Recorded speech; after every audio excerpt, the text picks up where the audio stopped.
இன்னைக்கு நம்ம daily usage சென்டென்சஸில் ஒவ்வொன்றா பார்ப்போம். அதாவது ஒவ்வொன்றாக, ஒன்றன் பின் ஒன்றாக, இதுக்கெல்லாம் எப்படி சொல்லலாம் அப்படின்னு பார்ப்போம். ஒவ்வொன்றாக சொல்லவும், அதாவது ஒன்றுனா சொல்லுவோம். இதை எப்படி சொல்லலாம்னா, say it one by one. say it one by one. பழங்கள் ஒவ்வொன்றும் இனிப்பாக உள்ளது.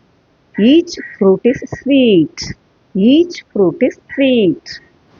அவர் கேள்விகளுக்கு ஒவ்வொன்றாக பதிலளித்தார். அதாவது மொத்தமாக கேள்வி கேட்டுட்டாங்க, அதுக்கு அவர் ஒவ்வொன்றா ஆன்சர் பண்ணுறாரு. He answered each question one by one. He answered each question one by one. புத்தகங்களை ஒவ்வொன்றாக எடுத்துக்கொள்ளுங்கள். Take each book one by one. Take each book one by one.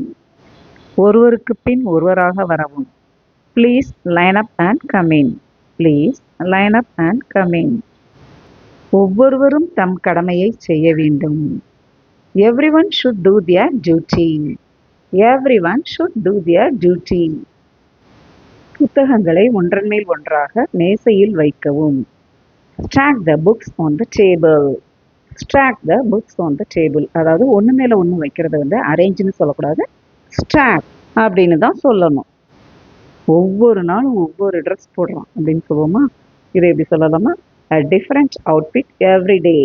A different outfit every day. ஒவ்வொரு நாளும் உடற்பயிற்சி செய்ய வேண்டும். We should exercise every day. We should exercise every day.